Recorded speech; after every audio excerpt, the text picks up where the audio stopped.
Hello, I'm Teacher Robin. Welcome to another live streaming class. If this is your first time to join us, let me explain how the classes work. Today our topic is video game vocabulary. So if you have a question during the class, you can write your question in the comment section and I'll be checking your comments as we go along.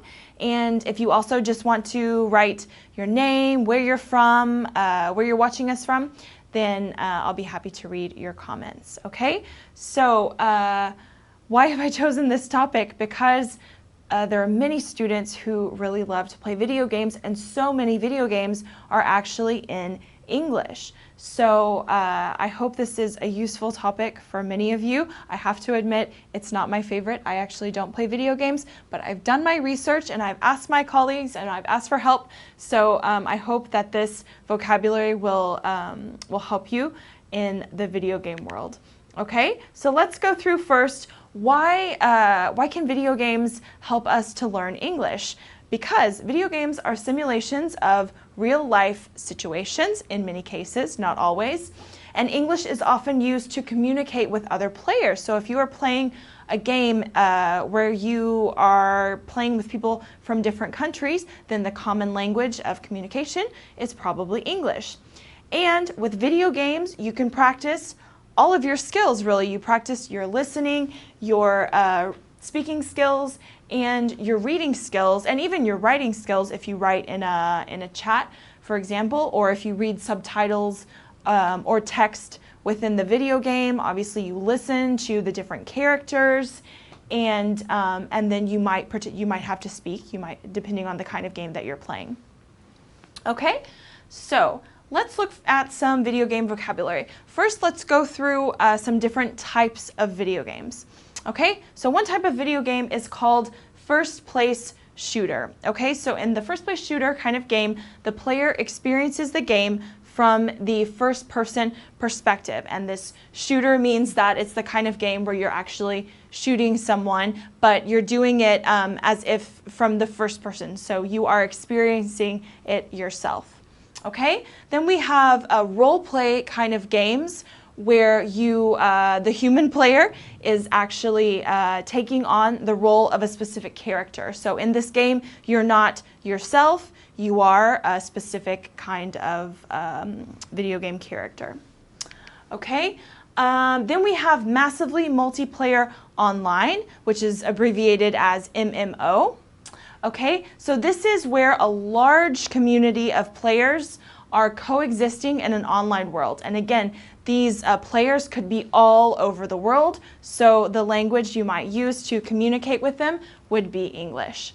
Okay, and another kind of MMO, we have multiplayer online battle arena. Okay, so an example of this would be World of Warcraft, which is very popular for a lot of students. So it's an MMO that incorporates traditional role-playing mechanics. Okay, so it's a massive multiplayer online, but with this role-play kind of aspect. Okay, then we have player versus player. So this means that you, one player, are competing against another player. And we have player versus enemy, in which the enemy is actually not a person, it is artificial intelligence. Okay, so you're playing against the computer. Okay, now let's move on to different game modes. Okay, so we have different types of games and then different ways that you have to play. Okay, so one game mode is capture the flag. Okay, so this is literally where the goal is to capture and retrieve a flag or some sort of item from the opposing side's territory while defending the flag in your own territory. Okay, so this is one typical one, capture the flag. Then we have campaign mode. So here you go through a series of levels that are intended to tell a story. So a linear story means a story that actually makes sense. And as you go along, players decide which path the story will follow. So it's open, but it has to kind of follow a timeline, a story that makes sense. Okay? And then we have a quest or mission. This is kind of similar. and it's where you have an objective-based activity created for the purpose of the story. So in this case, it could be something like defeating monsters, gathering specific items. Okay, so your quest is to complete this specific mission. Okay, let's look at some other vocabulary related to video games. All right, if you are a noob or a newbie, it means that you're a newcomer to the game. Okay, so if someone calls you this, it means maybe you haven't been playing for very long, maybe you make some mistakes, etc. Okay, the lag is what we refer to as the delay between an action that you take in a game and the results in the online environment. So let's say you shoot someone, and the time that it takes for you to see the result of that action.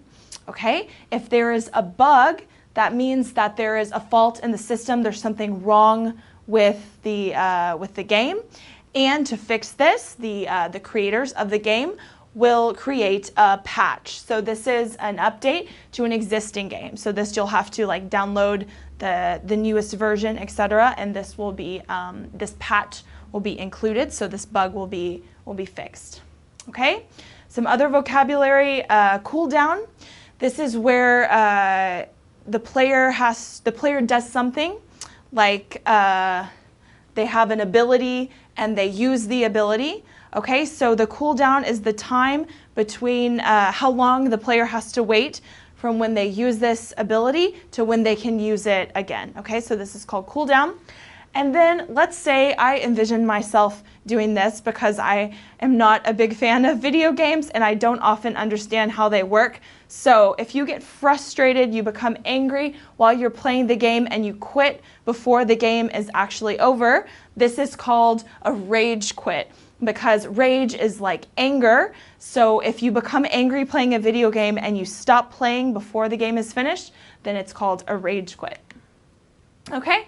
And let's finish with some popular video game abbreviations. So this is useful, especially if you participate in a chat during a video game. If you're speaking to other people online, you might want to use these abbreviations. So for example, AFK means away from the keyboard. So if you're stopping to go get a drink or something, you say AFK. All right. HF means good luck, have fun. You'll say that to the other people that you're playing with.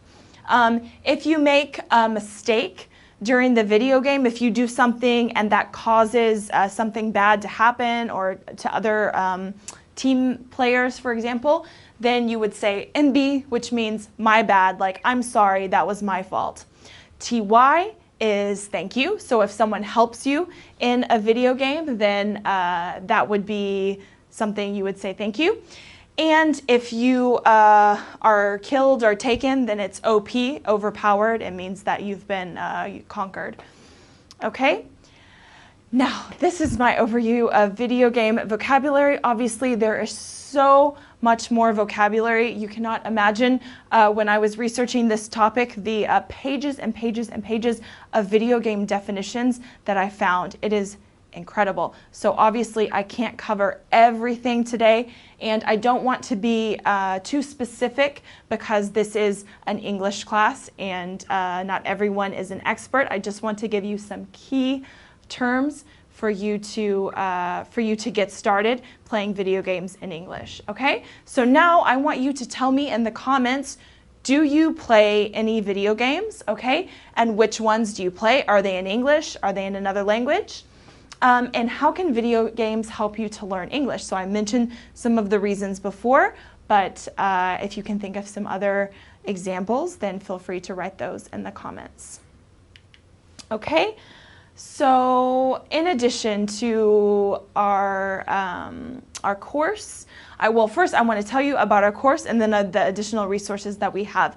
So if you want to continue practicing your English with us and you don't use the course already, I encourage you to do so. So you can go to abbottenglish.com and you can find our course. You can download the app from the App Store, and you can use our web version. So all of these are available, and it doesn't matter your level, whether you are a beginner all the way to advanced. We have all of those levels covered in our course, and it's based on films. So if you like watching films, then you're going to enjoy our course because it's based on short films. You watch a short film, you watch a teacher explaining the grammar, and then you complete the exercises related to all of your skills: reading, writing, listening, and speaking. Okay? You can also find us on all of the social media networks: Facebook, Twitter, YouTube, and Instagram. We're updating those every day, so check the new content that we have for you there. And you can find our blog, the ABBA Journal. You can find all kinds of articles related to grammar, culture, English for business, English for travel, and even more topics like today, something like hobbies, video games, other kinds of activities that you might be interested in English. So check out our blog if you haven't already, check out our course, and check out all of our social media networks. So there's plenty of ways for you to study and practice your English with us every day at ABBA. Okay, so I'm going to let you keep writing your answers. I see some people are participating already. Let me tell you about next week's class. We're going to be talking about the airport experience. So what do I mean by that?